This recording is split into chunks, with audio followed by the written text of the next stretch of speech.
creator economy. So this is a huge thing and one of the biggest opportunities that we see for our audience. And a lot of people, I think, don't understand it, especially slightly older people. And when they think about the creator economy, they think it's for young people only. They think of OnlyFans. They think of the types of people that sit at restaurants and take photos of their food and not enjoying their life and just pretending to enjoy their life. There is actually a legitimate opportunity for people looking for side hustles. And there are so many examples of people living great lives and earning great money on their own terms that are now unemployable because they've learned to harness the creator economy. So again, Eric, I think you've got some data on this and some frame put up. You've got Goldman Sachs has forecasted that they believe the creator economy could be at about $480 billion be worth that by in the market by 2027. Like we're in 2026, that's next year, right? And there's so many angles to this, right? Like you look at this and think about back in the day when you used to have a product, right? And you'd have to go to, a TV station for a commercial or, a radio show, publishers, these types of things.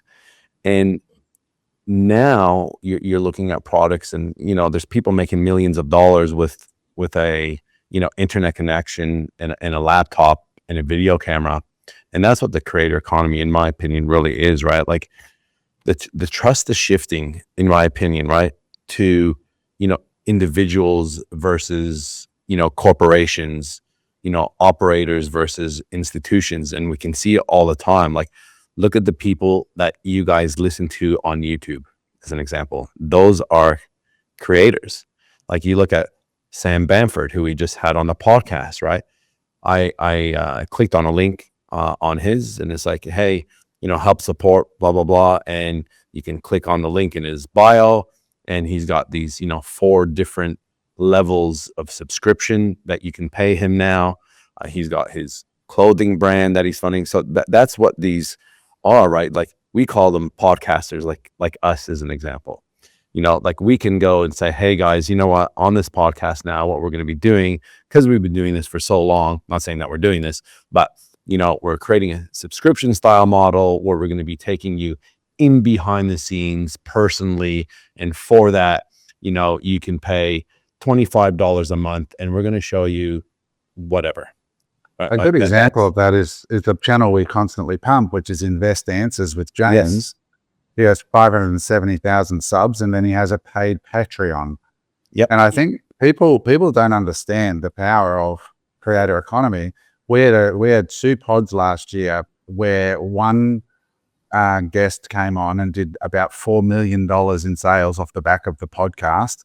And another guest came on at the end of the year that did $3.5 million in sales off the back directly of the podcast from our listeners off one podcast. These are big numbers from a podcast that started 2 years ago, and people don't understand the power of that trust and showing up. Adam, I've got a story, and I've been pushing Eric and Perry to have an Unemployable newsletter where every podcast we plug the newsletter, and monthly the hosts write this newsletter, free newsletter to anyone who listens to the show that wants to subscribe. And monthly we put our best nuggets, the thing that we think is the biggest learning or the biggest value add that we can give the audience.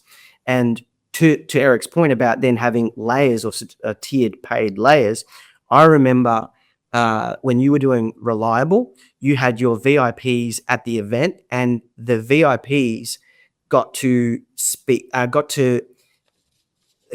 was like, the rhinos got to listen to that conversation with, who's that guy that did the luggage? Yeah. Do you remember the guy? Yeah, from the UK, yeah. And he was doing hundreds of millions of dollars selling luggage, right? Anyway, he had a conversation, and anyone that's out there doing $100 million is not just good at luggage. They actually got some pretty good life skills. You released that conversation to that group of 25 people. You released it to your premium platinum partners, which was about 600 people. I listened to that 2-hour conversation, and as a result of it, made one decision that made me $400,000 on a property development over the course of 12 months. just by getting that behind the scenes content of that one video, right? And so I think this stuff is huge, and I don't think it's just video. I think it's written form as well, and we might start talking about Substack as well. But people are definitely starting to look for expertise. Tell us about Substack, Mark, because so many people don't know what Substack is. I subscribe to several Substacks, but can you tell us what they are? Yeah. So Substack is basically you would call it a social media platform, but the intent is for creators to go out there and write a newsletter or write an article or regularly write.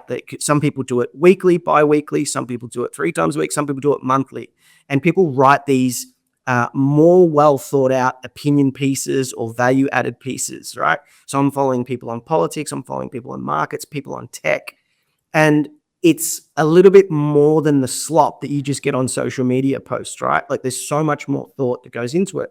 But there's also the ability to have videos attached, right? And there's also the ability to have images attached. So it's like this. And what I'm seeing lately, the trend that I'm starting to see is that articles are going viral. I'm starting to see long form articles, 15, 20-minute reads that are going viral. And Mark Andreessen, which is of Andreessen Horowitz, he's the guy that famously said, before software became big, software is going to eat the world, or software is eating the world. Ironically, he now thinks software is a little bit done, but he was an early investor in Substack, and he recently posted about it, and he said, I think Substack could be 1,000 times the size of the existing content industry. Nobody ever asked for a Macintosh. Nobody asked for an iPhone. These things had to be designed and built, provided on the supply side before the demand materialized. And then the demand, of course, turned out to be far higher than anyone expected. And I think the same thing is true of media. You have this massive untapped market for high quality content in basically every domain. The existing structure of the media company was a structure that was designed for a world of centralized media. You need a new structure today. So like Eric said, these people that you're watching on YouTube are now becoming your sources of truth. If those people who are becoming sources of truth, not everyone is going to create their own newsletter.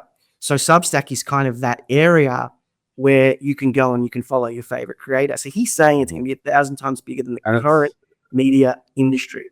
And we've just described where the customers are coming from for that, or the attention's coming from. Like James has said, I don't watch mainstream media. I've shut out all of social media pretty much as well. But James is not a dummy.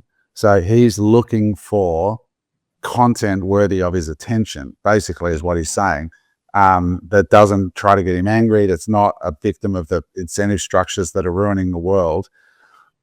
It's interesting because since I've stepped out over social media, what's that? So there's not constantly trying to sell me something either. Right. It's one of the other clarifiers. I think what we're going to have is we're going to have intelligent minds coalescing around deep areas of interest. So there's going to be people who are like peptide experts that like write long form Substacks, specifically staying in that one lane. Yep. And that audience is going to be fiercely loyal and interested. I've got a couple that I follow, and I will get that. I will allocate the 15 minutes to read it, because when I come away from it, I feel smarter, and it's about things I'm deeply interested in. I think that's a very interesting point, Mark. People going away from doom scrolling, or smart people going away from doom scrolling and looking at people. It is by far my most favorite and most anticipated content is my Substack content. When a creator that I'm following, and I'm paying for some of them, releases a long form article, I'm like, oh my God, I can't wait. It's like watching the next episode of Stranger Things for me, because I know that there's so much intention and thought going behind the content that they're putting. Yeah. And again, that's why I'm pushing the boys to do an Unemployable newsletter. I'm going to start up my podcast again, and I'm going to do my newsletter based on my learnings and see how we go. But I just think it's one of those things where, I anticipate those updates so much. And and you can go across industry, right? Like there's this one guy that I would say he's at the forefront of the old macro world, like understanding how to invest in business cycles and understanding how to use prompt engineering to find the best companies moving forward in the AI infrastructure build out. And so I listen to his stuff because it's like these meeting of worlds for me. And I'm like, he's giving me prompts and he's teaching me how to do it. It's the how to, right? And now he's just released another Substack on heart rate variability. He's showing his 15-year journey to get his heart rate variability from like 30 to 80 or whatever. And I'm like, well, I trust this guy and I trust his process for learning. And heart rate variability is another thing that I'm interested in. So I subscribe to that Substack as well, because it's his method for learning and teaching that appeals. And so, yeah, I think that's where the real power of things like Substack will be. And Peter, go ahead, Adam. no, just say, well, you know, I think there is a movement to quality. And if people do, I saw it happen recently with a guy who wrote an article about Bitcoin saying, is Bitcoin having its IPO moment? It was Jordi Visser. That's Jordi Visser. That's the guy. Yeah. And yeah, so what happened is if somebody writes a really clever insight, that can often lead to relevancy right off the back of it. So somebody writes an amazing Substack, it goes viral, then all the podcasters contact that person and say, come on our pod. And off one article, someone can blow up and blow up for the right reason, for a quality reason. And then all of a sudden you find yourself on podcasts. And then from there, you find yourself on speaking stages, and it links into the prior story of the creator economy. There are people now that are becoming creators from a hugely qualitative point of view in a niche, rather than just producing mass amounts of shit. Eric, you were going to say something. And that's the point for the people at home, is that you don't need to be producing video or reels or funny things. You could just write hard and deeply about that thing that you're passionate about or have a curiosity or knowledge about, and that's enough.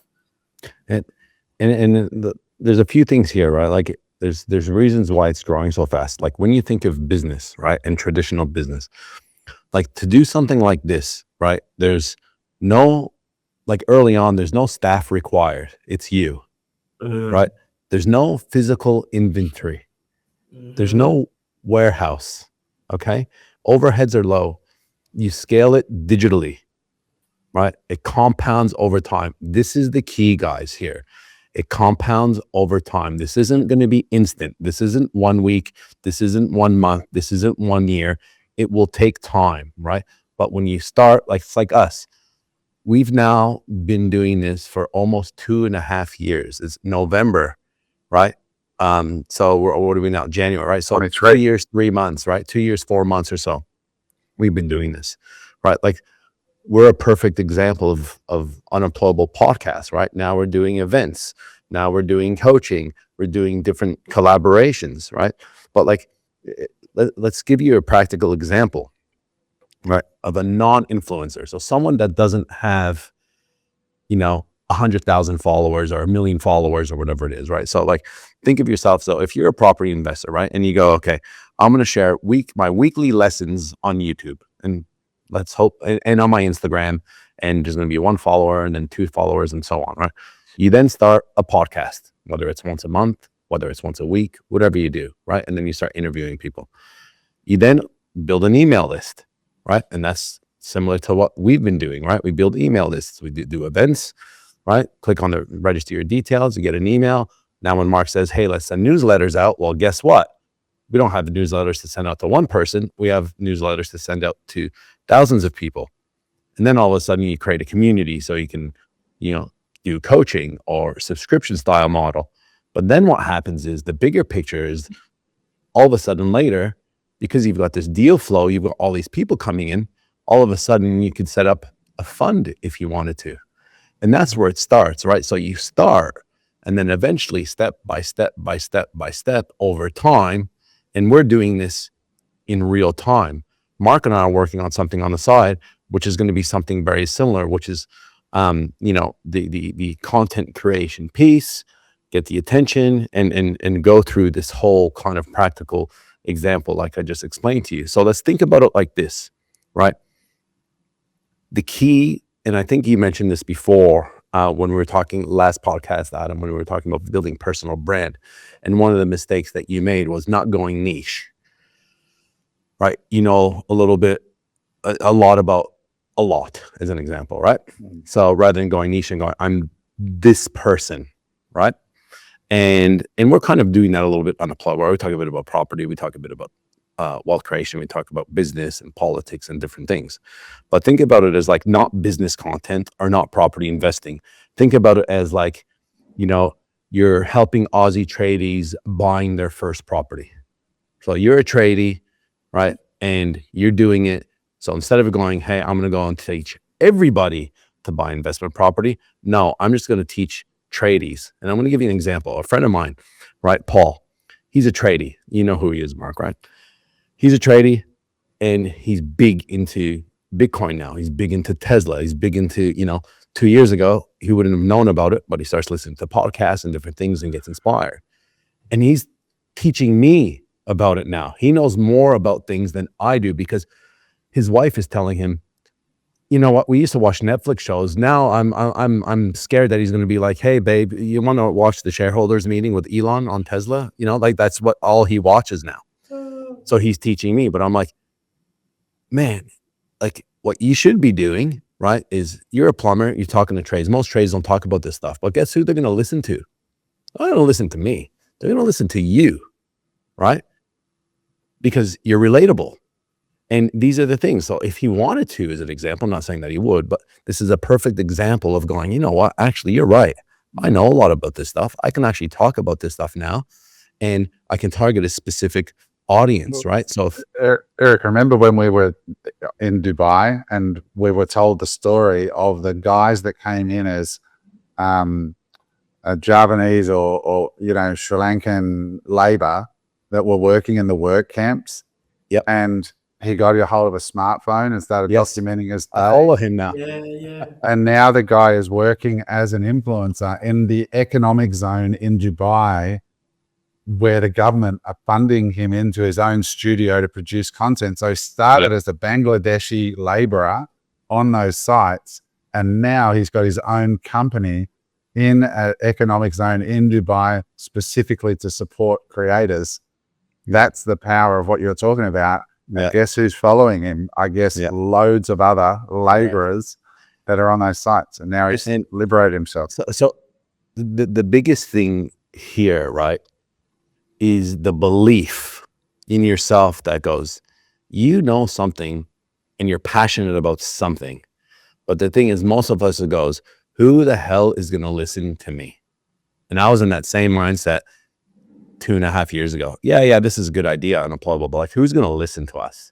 Who's going to listen to me? I've just been building businesses and investment portfolios behind the scenes. No one knows who I am, right? But once you get that belief, or someone that believes in you and goes, you know what, you got to tell your story, and you hear that over and over and over again, all of a sudden it's like, you know what, yes, I am that, I am that mom, but you know what, I'm actually bought an investment property, and I'm going to teach other moms that they're going to buy their investment property, because moms listen to moms and moms hang out with moms.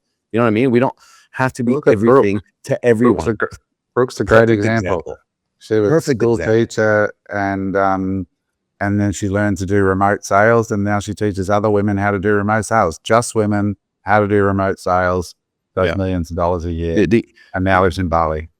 The creator economy, right, is really the shift, right, from institutions owning the attention, right, to individuals, right, gaining trust and distribution without TV stations, without radio shows, on your, on these platforms that you're creating your own angle on. And that's where we are heading. We are now trusting people more than we are trusting the actual companies, and it's powerful. And we're living it in real life with Unemployable. Just on that one quickly, sorry, just close it off.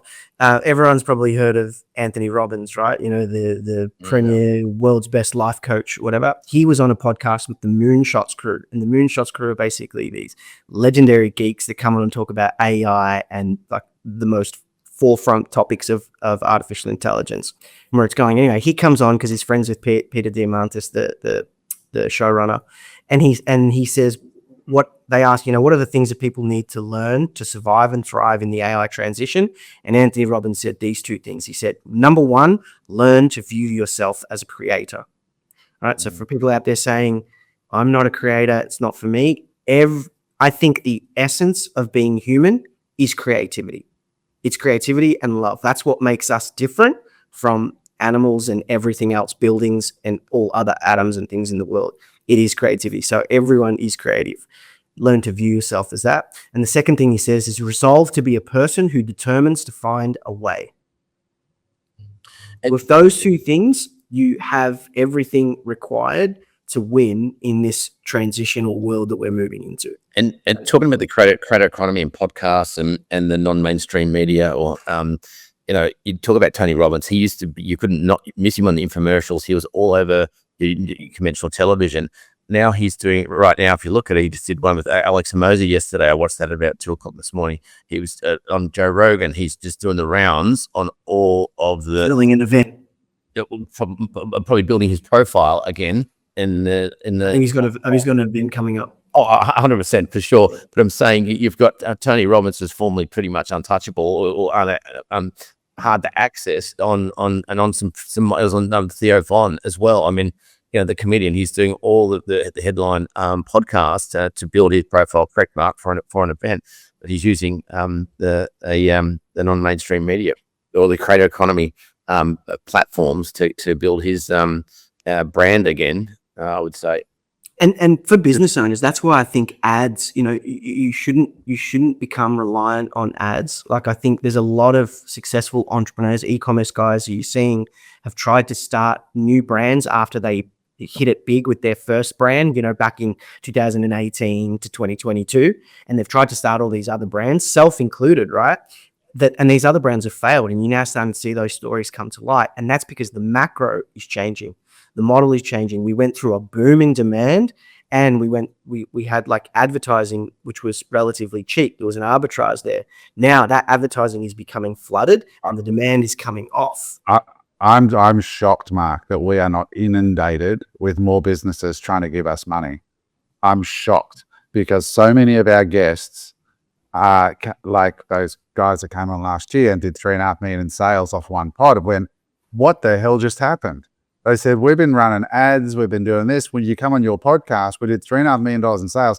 And not only that, every fucking appointment, our salespeople were fighting over doing them because the unemployable audience were the nicest people. They were the most educated because they just watched an hour of our founders on the podcast. Yep. We're running ads and getting shit leads and getting nowhere near the conversion. And I hear this over and over and over again. And people don't realize, like, we're selling, I mean, I'll tell you numbers. I think last month we did $10 million of Bitcoin transactions last month from our audience, right? Like, people don't understand that the size and scale of attention. And so you've got to take it seriously, guys. And for business owners, this is advice for business owners. Not every business owner needs to go out there and start a podcast, but to Adam's point, you need to align yourself with podcasts, because I know the company you're talking about that generated those affiliate commissions, and they've built their business off the back of aligning with small podcasts. Yes. Podcasts that are aligned to their mission and to their offering.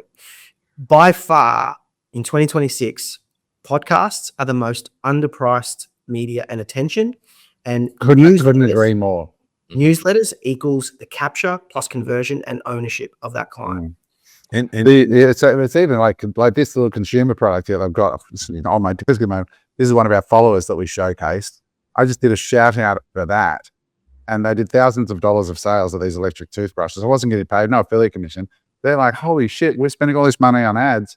Boom, sales straight away from trust, and you know what, that reminds me.